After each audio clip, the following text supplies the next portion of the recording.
Hey guys, it's Liv here from Live Loud, and I am back at it today with another true crime case. So I really enjoy makeup and I really enjoy true crime, and so I was kind of inspired to merge the two, and so now I tell you guys cases that I'm interested in while I put my makeup on. I also don't want to be insensitive to what's going on in the world right now, but again, like I shared in my last video, I don't feel that my voice is one that needs to be a part of the conversation on this platform, so there will be links down in the description box below where you can learn more about what's going on in the world and some resources that have helped me learn. If you like what you see here, feel free to like this video and subscribe and leave a comment down below of what you found most interesting about this case, or a case that you would like to see me cover. And you can go ahead and follow me on Instagram at liveloud72. It's the same as it is here. All links for social media will be down in the description box as well.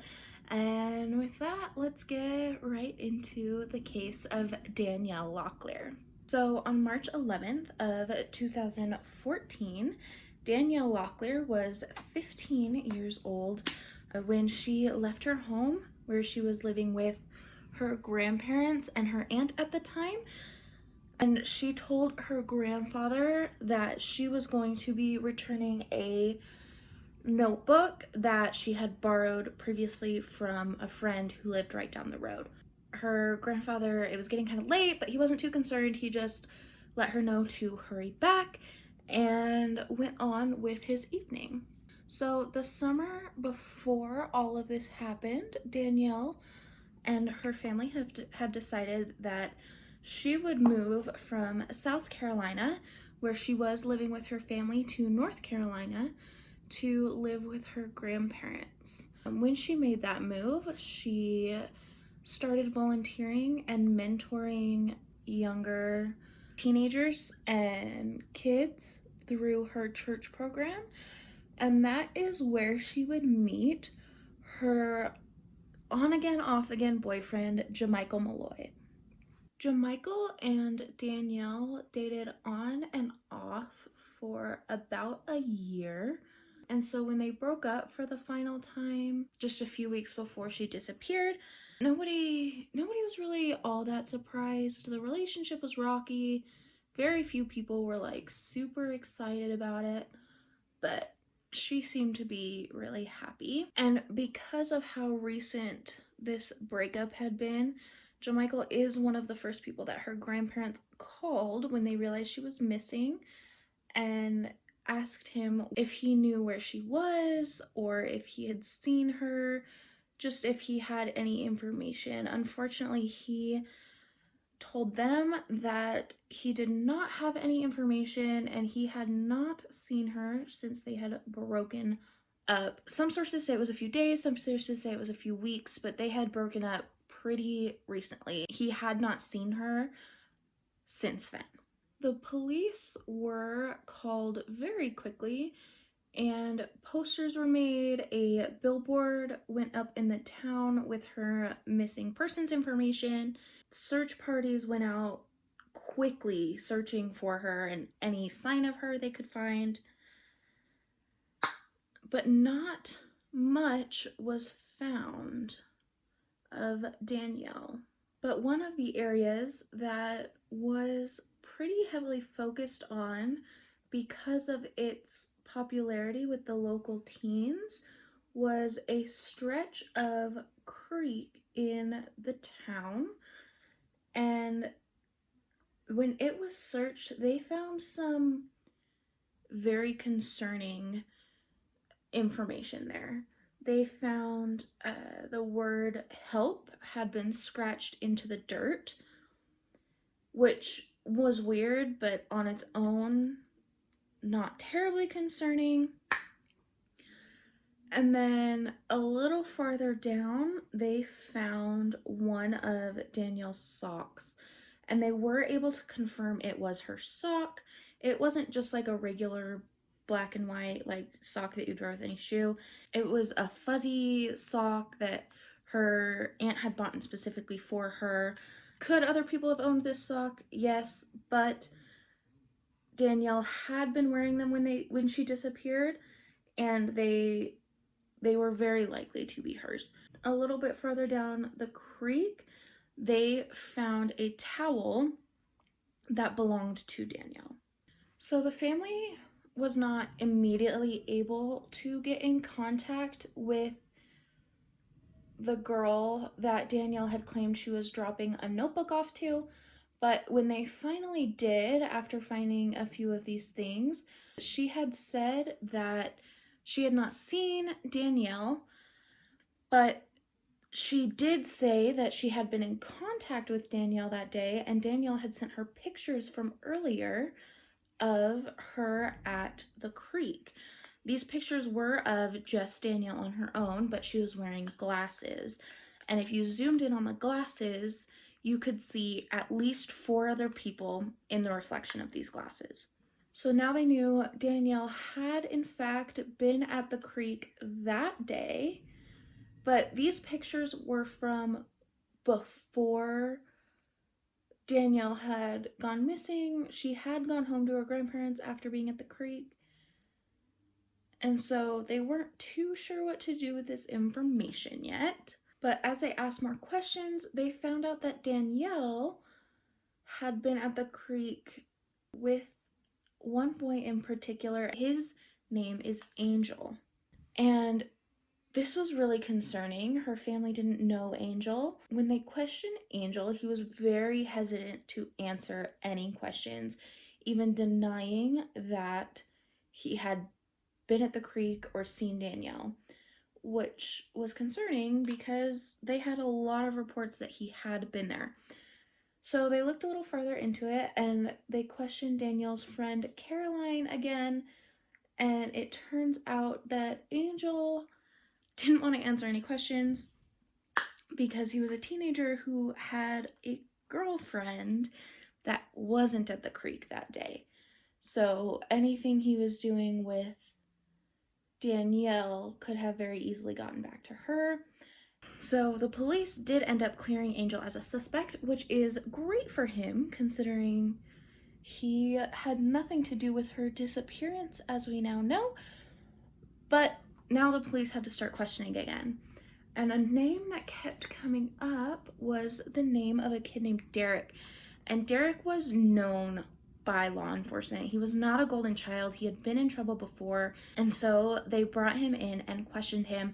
And not only did Derek deny being with Danielle, he denied even knowing her, which was really odd because everybody that they had talked to had said Derek thought of Danielle as like his little sister, that they were really close, and that he would have some information, at least on what she had been planning on doing that night.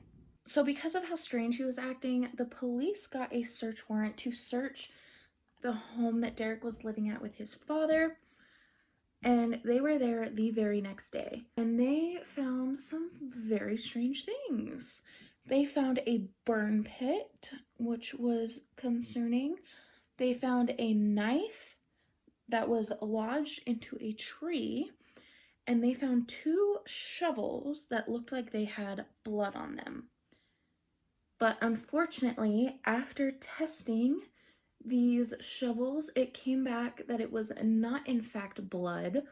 I could not find any information on what it actually was on these shovels, but it was not blood. So after the testing on these shovels didn't really pan out the way that they were hoping, they were kind of back at square one. So I want to back up a little bit and talk about Jamichael. He wanted to be a part of this investigation from the beginning.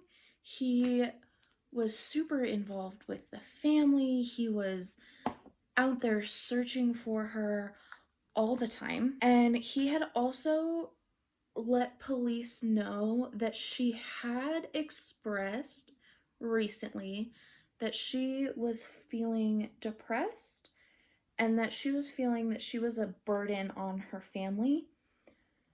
He also told them that at least twice she had talked to him about harming herself and leaving this planet intentionally. And so they tracked her phone, and was that it had last pinged on a highway that goes up and down the East Coast, so she could really be anywhere. So 3 weeks after Danielle initially went missing, her body was unfortunately found in a river about 30 miles away from her home. She had been found weighed down with cinder blocks tied around her waist and her ankles, as well as evidence that she had died of strangulation, and they found the other sock of the pair stuffed inside of her mouth. There was nothing found in her system in the toxicology report. The autopsy also revealed that she was not pregnant and had never been pregnant as far as they could tell, which right now seems a little random, but it will come into play. As unfortunate as this discovery was, the police now had new evidence to go off of in the search for Danielle's killer, now that they had found her body. So Danielle was found about 30 miles from where she lived, but this river happened to be only minutes from where her on-again, off-again boyfriend, Jamichael, lived.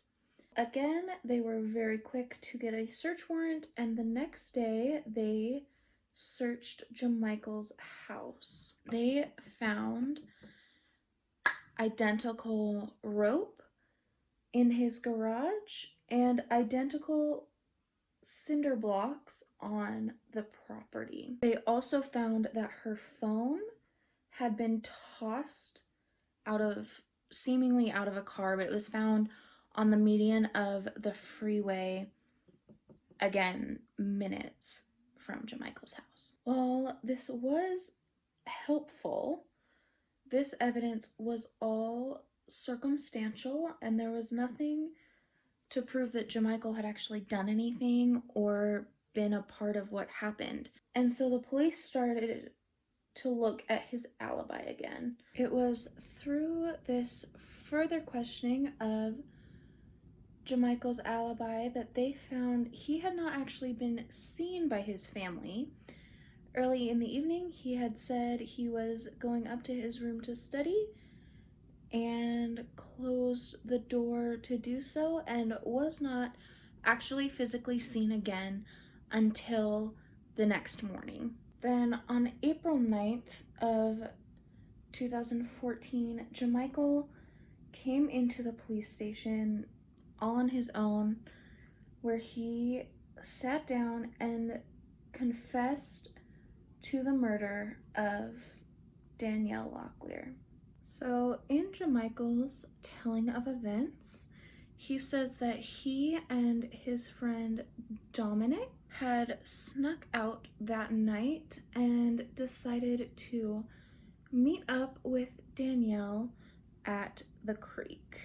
When Jamichael met up with Danielle on the path leading up to the creek, he claims that she told him that she was pregnant, and that caused an argument between the two of them, during which Danielle had gotten physical with Jamichael, hitting and punching him. Jamichael says he eventually snapped and ended up strangling Danielle on the path to the creek.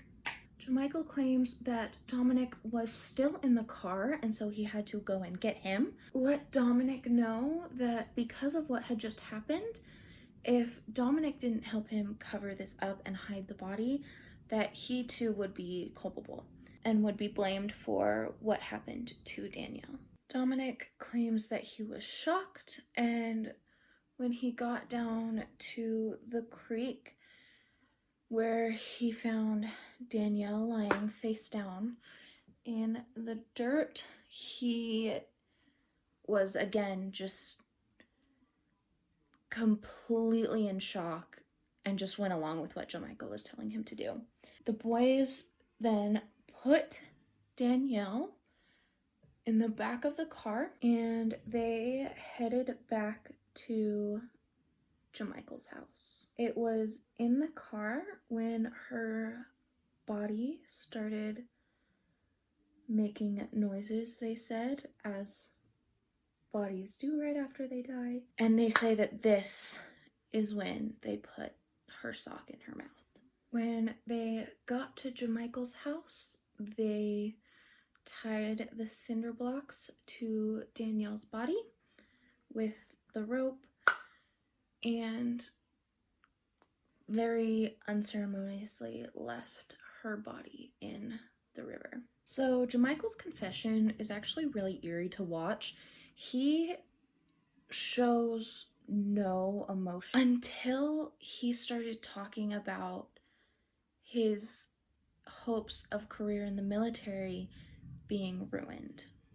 Danielle's family was obviously absolutely heartbroken by the news, but did say that they felt doubly betrayed by the actions of Jamichael, because even knowing what he had done to her and where he had left her and in what state he had left her, he was not only an active part of many of the search parties, but he stayed in very close contact with the family throughout the entire search. So in May of 2016, just 2 years after the senseless murder of Danielle, Jamichael pled guilty to second-degree murder and was sentenced to 25 to 31 years in prison, and was not eligible for life in prison or the death penalty